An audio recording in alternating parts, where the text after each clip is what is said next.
Non, mais non, mais non. Il n'y a pas tout à refaire dans la police. Mon policier, qu'est-ce qu'il faut faire pour nous? Revoir juste les formations de tir. Vous tirez pas suffisamment avec vos armes en entraînement. Pas sur des délinquants, je parle.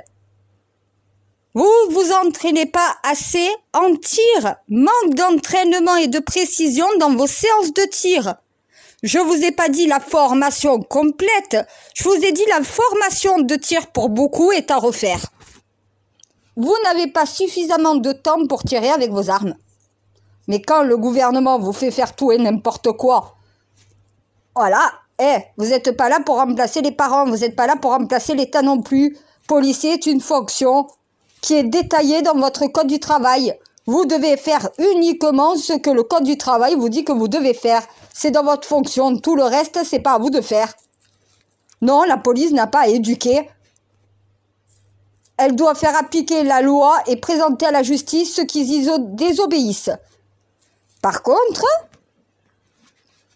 ma sœur, qu'est-ce qu'il faut changer chez nous? Parce que tout le monde dit qu'il faut revoir toute la formation. C'est vrai? Mon policier, revoir la formation de tir. De tir. C'est pas parce que vous vous dites peut-être que je m'en servirai jamais de ma vie que ça va ne pas arriver. Si vous devez faire feu avec votre arme, vous devez être suffisamment entraîné pour tirer avec. Vous manquez d'entraînement de tir. Je précise, entraînement de tir.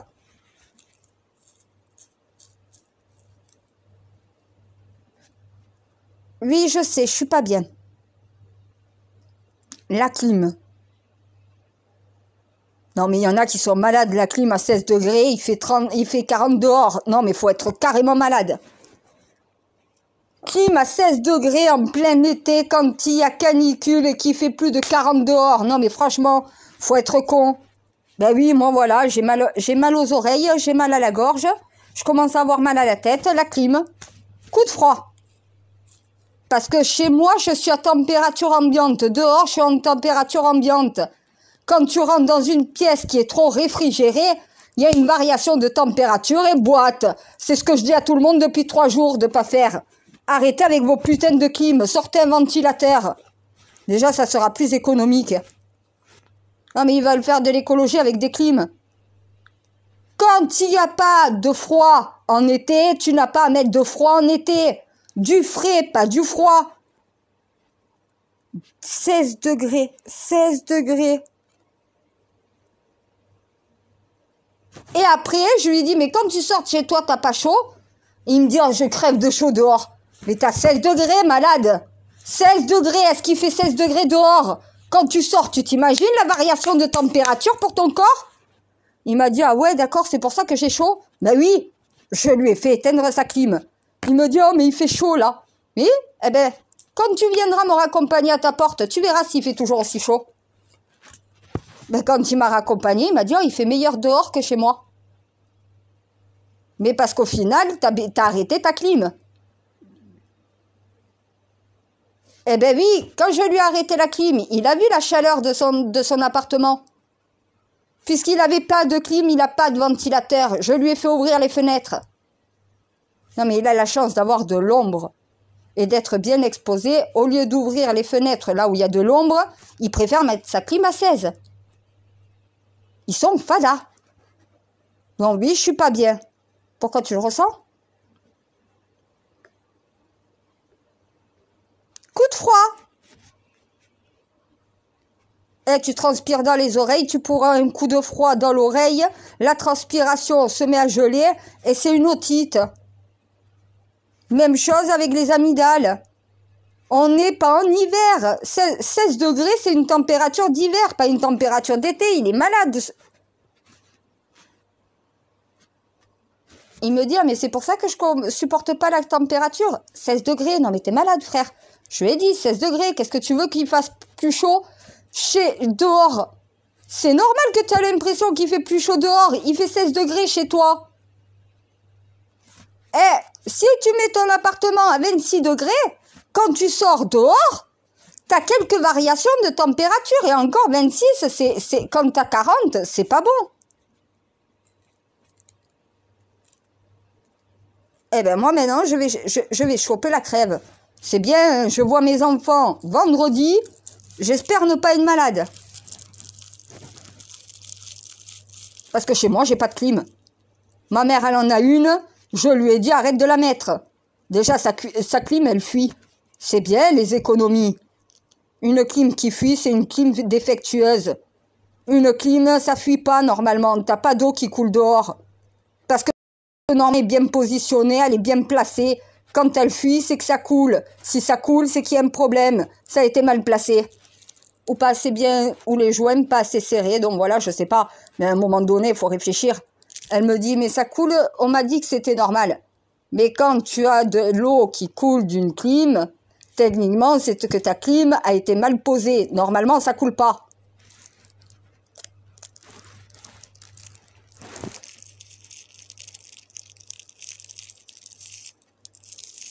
Écoute, moi, il y en a qui posent les climatisations. Eh ben oui. Même chez lui, il n'utilise pas 16. Et la sienne ne coule pas parce que justement, il sait bien la placer. C'est comme là mes policiers qui me demandent qu'est-ce qui va pas dans la formation de la police. Merci, c'est ce que j'aurais répondu, le tir. Mais que ça? Mais c'est pas parce qu'il y a l'extrême gauche qui veut tout changer dans la police qu'il faut tout changer. Il y a juste un problème de formation dans le tir. Dans les entraînements avec leurs armes. Est-ce que c'est normal d'avoir que 3 séances de tir par an? Minimum? Maximum? Maximum. Oui, minimum, c'est une. Et encore, des fois, il y en a qui le font pas, ils n'ont pas du tout le temps. Mais on ne peut pas armer un policier sans qu'il soit suffisamment entraîné pour pouvoir s'en servir si c'est nécessaire. Il y a un problème avec les armes dans la police. Manque de formation dans le tir. Le reste, ça va, on y a remis de l'ordre depuis 6 ans, je lui ai dit. On a remis de l'ordre depuis 6 ans. 10 ans qu'on a remis de l'ordre. Une bavure est toujours possible, le risque zéro n'existe pas de toute manière. Mais vous n'êtes pas suffisamment entraîné pour tirer. C'est pas l'entraînement, c'est pas la formation de policier, c'est la formation de tir. Les militaires sont entraînés plus à tirer qu'un policier. À un moment donné, ce que je veux dire, c'est qu'il faut qu'il y ait plus de séances de tir pour les policiers, qu'ils apprennent à tirer beaucoup plus avec leurs armes, pour au moment où ils sont en situation de savoir tirer avec. Ce policier a fait une bavure parce qu'il n'était pas suffisamment entraîné pour pouvoir tirer avec son arme. Il aurait eu plus d'entraînement, peut-être que ça ne serait pas arrivé. Le risque zéro n'existe pas. Mais le but d'une formation, c'est de lever tout maximum de risques possible.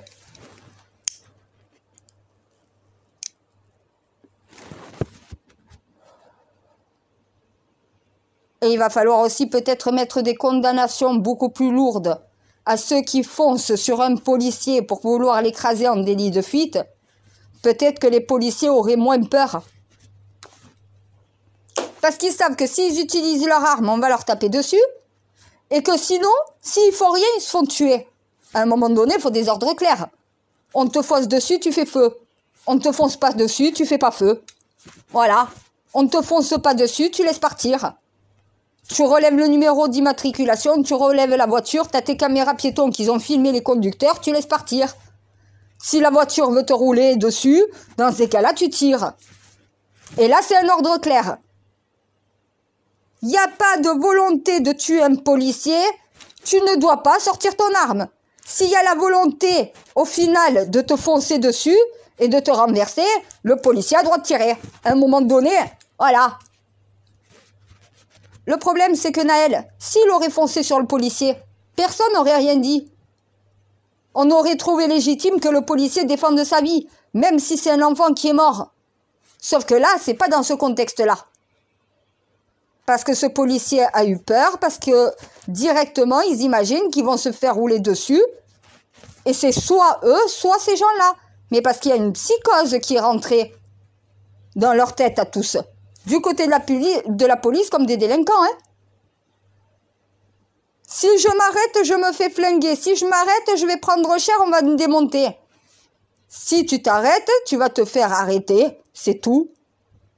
Et dans le cas contraire, le policier n'a pas le droit d'arrêter un délinquant en lui tirant dessus. S'il n'y a pas sa vie qui est menacée directement, tu n'as pas à tirer dessus. Si tu vois qu'il y a une classe entière d'enfants de 4-5 ans qui traversent avec leur maîtresse, oui, là tu peux tirer sur le conducteur.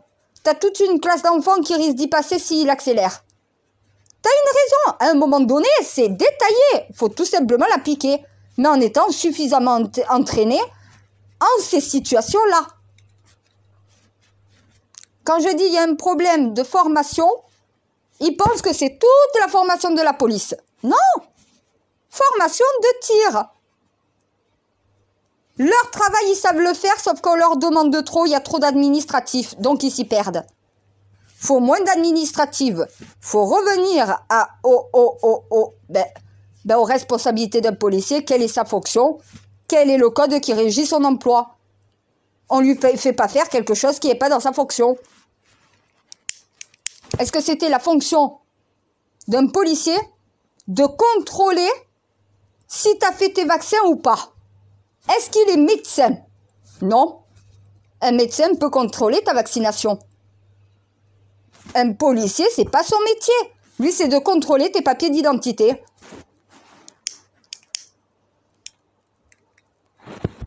Ils connaissent leur métier, sauf qu'on leur laisse pas faire leur métier correctement et que chaque fois, ça se retourne contre eux parce qu'au final, mais parce que c'est eux qui assument tout.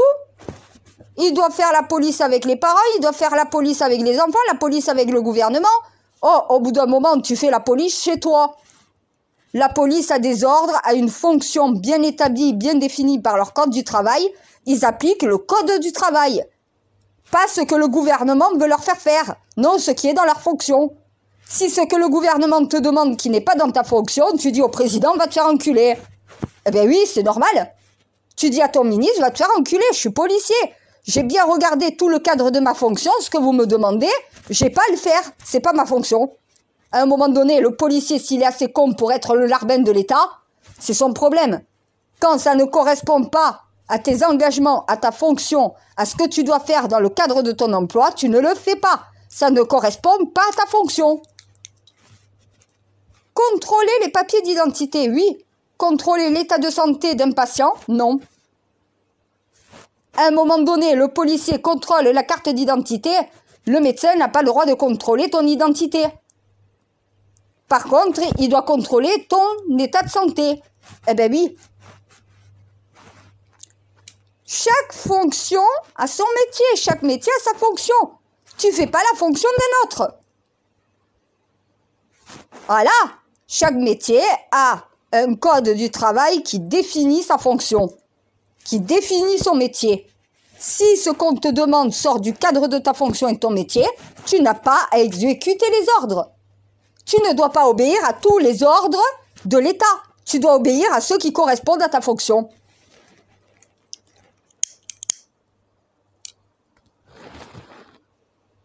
Mais parce qu'ils croient que parce qu'ils sont au service de l'État, ils doivent fermer leur gueule et dire amen à tout.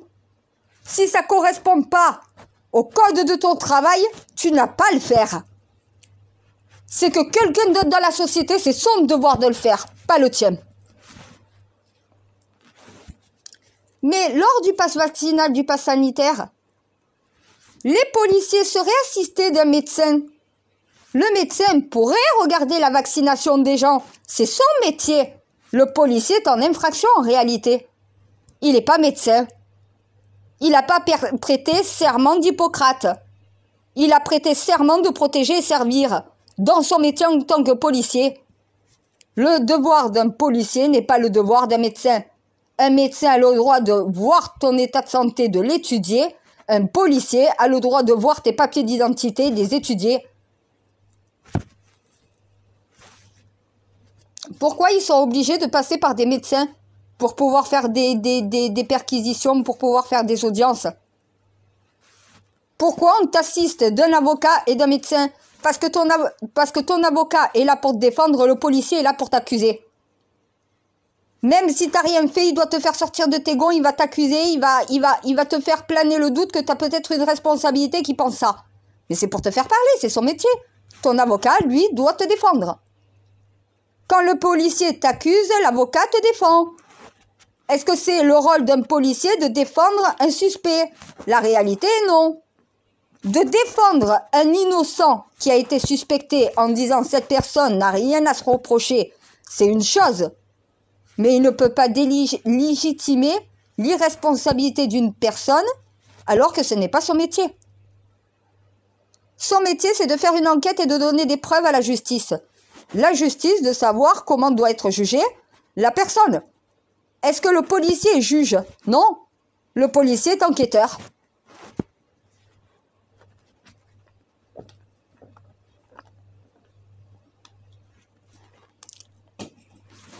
Problème d'entraînement au tir. C'est même pas une formation, c'est de l'entraînement. Il manque d'entraînement. Ils n'ont pas suffisamment d'heures de tir. Ah ben le policier qui est venu tirer avec moi, justement, il a augmenté ses performances. Il commence à être un peu plus précis. Il y va tous les samedis. Voilà. Les samedis, il faisait la fête avec ses amis, il sortait.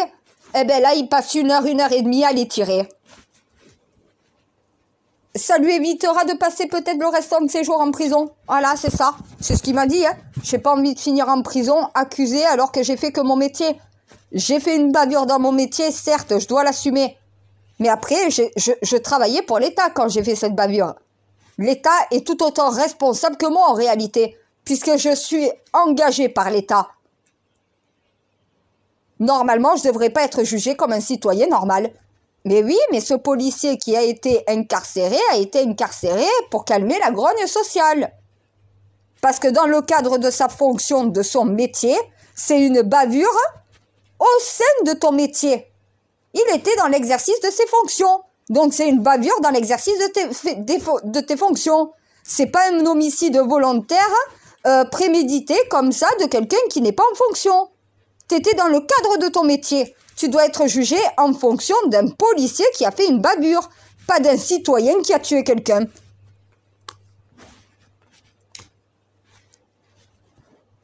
Mais s'il aurait eu suffisamment de séances de tir, peut-être qu'il n'en serait pas là. C'est la faute de qui? Des policiers de ne pas pouvoir tirer suffisamment? De ne pas pouvoir s'entraîner normalement avec son arme? De ne pas pouvoir aller dans des stands de tir parce qu'ils ont des tas de papiers administratifs à devoir remplir?